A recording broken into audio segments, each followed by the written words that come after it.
Nuestro estudio en la palabra en este minuto bajo el tema cuando Jesús la vio, su corazón rebosó de compasión.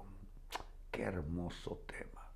Cuando Jesús la vio, es el Dios que nos ve. Nos sentimos a veces perdidos, como si fuésemos un pequeño grano de arena en un desierto o en una gran playa. Y nos preguntamos con tantos problemas en el mundo, ¿cómo Dios se va a fijar en mí? A lo mejor lo mío es poca cosa, es insignificante para Dios. Pero saben, no hay nada que sea insignificante para Dios. Todo tiene para Él importancia en lo que respecta a nuestras vidas. Entonces, nuestro tema es que Jesús la vio a esa persona. Y cuando Jesús mira, ¿qué pasa? ¿Queda indiferente su corazón? En ninguna manera. Su corazón rebosó, dice, de compasión. Encontramos esto como parte de una historia que está registrada en el Evangelio de Lucas capítulo 7 versículo 12, dice así. Cuando Jesús llegó a la entrada de la aldea, salía una procesión fúnebre. Y miren qué curioso que eso coincide con el Viernes Santo de la Semana Mayor, que también tiene que ver con la muerte del Señor Jesús. Salía una procesión fúnebre. El joven que había muerto, Dios mío, era el único hijo de una viuda.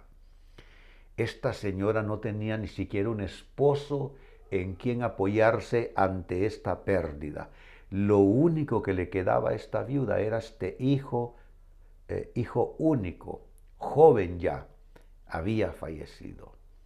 Y una gran multitud de la aldea la acompañaba. Qué bueno por la solidaridad humana, ¿no es cierto?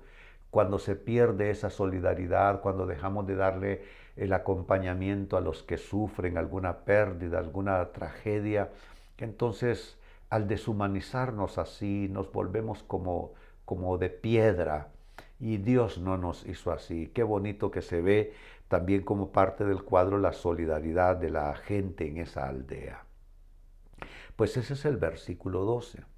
Ahora pasemos al verso 13, que es básicamente donde comienza nuestro tema. Dice, cuando el Señor la vio, qué hermoso, cuando el Señor la vio, su corazón rebosó de compasión. Y miren lo que les dijo, no llores, le dijo. Es el Dios que así se describe, tanto en el libro del profeta Isaías como en el libro de Apocalipsis, se describe a Dios como enjugando toda lágrima de los ojos de la persona que sufre.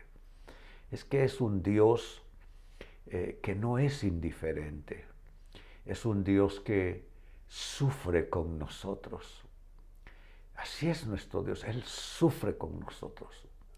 Cuando vio a Marta y a María en otra escena de la Biblia ante la muerte de su hermano único varón, Lázaro, dice la Biblia, Jesús lloró. Cuando Jesús iba a hacer su entrada triunfal en Jerusalén, él miró la ciudad desde una colina y dice también Jesús lloró. Entonces el Dios que llora, ¿cómo no va a entender nuestro lloro y nuestro lamento? Por supuesto que sí. Pues mi comentario a esa escritura es que este es nuestro Dios, que al ver nuestro quebranto se desborda en compasión. Claro que sí. Quizá no nos hemos puesto a pensar que nuestro dolor toca el corazón de Dios, pero realmente es así. Si hay algo que atrae ese corazón paternal de Dios, son nuestros dolores. Es nuestro ay, es nuestro quebranto que hace un SOS, hace una llamada de emergencia a nuestro Dios y Él se presenta porque Él responde ante el sufrimiento. ¿Qué fue lo que le dijo Dios a Moisés cuando lo llamó para esa misión tan importante? Dice que el dolor de ese pueblo en esclavitud en Egipto había subido hasta su presencia. ¿Qué dice otro autor de la Biblia? ¿No están mis lágrimas puestas, Dios, en tu redoma? No, es el Dios que al ver nuestro quebranto se desborda en compasión. Y qué interesante ah, descripción, dice, su corazón rebosó de compasión. Se traduce de esa manera en los originales a partir del griego splagnisomai. Y el griego splagnisomai traduce sentir en las entrañas. Mire qué gráfico, sentir en las entrañas.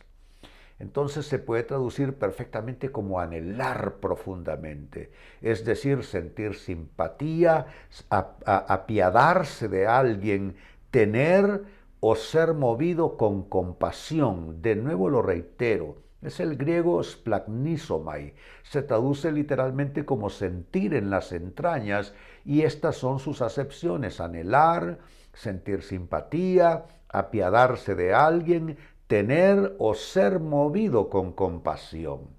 Literalmente fue movido él a compasión al ver esa procesión fúnebre y a esa viuda llorando a su muchacho.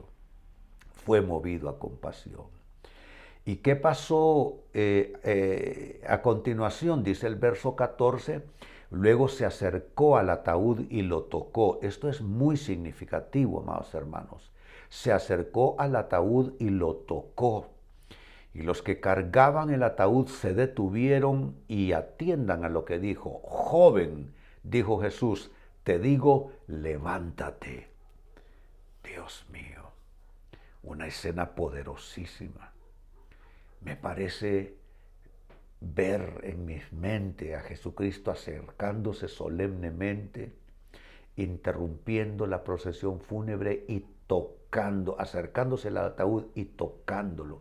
Me gusta el Dios que se acerca y toca nuestras vidas, toca nuestro dolor. Y este es mi comentario. Jesús se acerca a todo aquello nuestro. Oiga bien, hermano, hermana, Jesús se acerca a todo aquello nuestro que está muerto y en el ataúd. Y Él toca todo eso que está muerto con su poder, con su poder. Literalmente se acercó al ataúd y lo tocó. Sabes, hay cosas en tu persona, en tu vida que se murieron, que tú dices, eso está enterrado, eso está en el ataúd ya. Bendiciones, alegrías, satisfacciones, y tú sientes que todo lo bueno o mucho de lo bueno en tu vida se ha muerto, pues te tengo una buena noticia. Él puede tocar eso que tú dices está muerto, acercarse y tocar ese ataúd y decirle, levántate. Él puede traerte de la ruina, de la total pérdida, algo de vuelta a tu persona, a tu vida. ¿Qué es lo que pasó? Dice el verso 15. Entonces el joven muerto se incorporó y comenzó a hablar. Y esto es hermosísimo. Y Jesús lo regresó a su madre. Jesús lo regresó a su madre. ¿Qué es lo que necesitas que Jesús te regrese? ¿Qué es lo que necesitas que Jesús te devuelva? Él te lo devolverá. Él te lo devolverá. Todo aquello que es perdido sea devuelto, sea recuperado en el nombre de Cristo Jesús.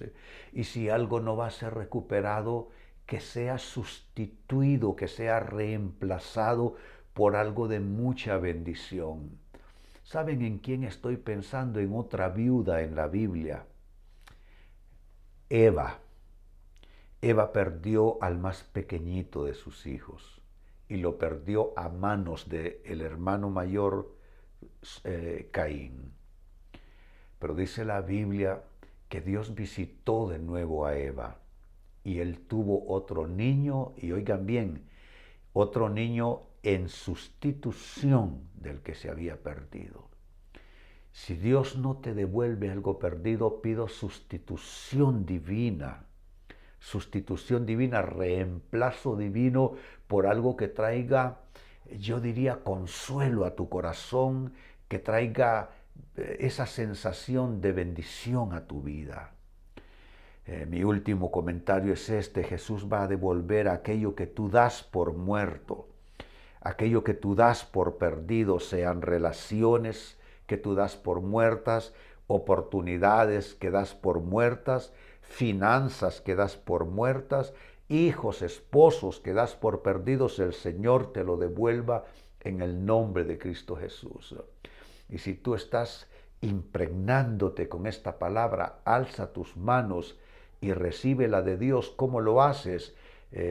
Lo vas a declarar 3 veces, vas a poner el sello diciendo: lo recibo de Dios, lo recibo de Dios, lo recibo de Dios en el nombre de Jesús.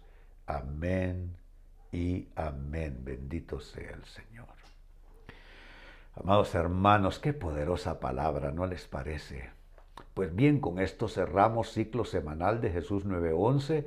Por la gracia y el favor de Dios nos volvemos a encontrar el lunes por la noche en horario ya acostumbrado, y mientras llega ese momento, mi consejo es: vayan a la iglesia este fin de semana, sobre todo por el gran significado que tiene esta Semana Mayor. Vayan a la iglesia. Y mientras llega el día lunes, la declaración profética sobre sus cabezas, sobre sus hogares, es que estén bien todos, en todas partes.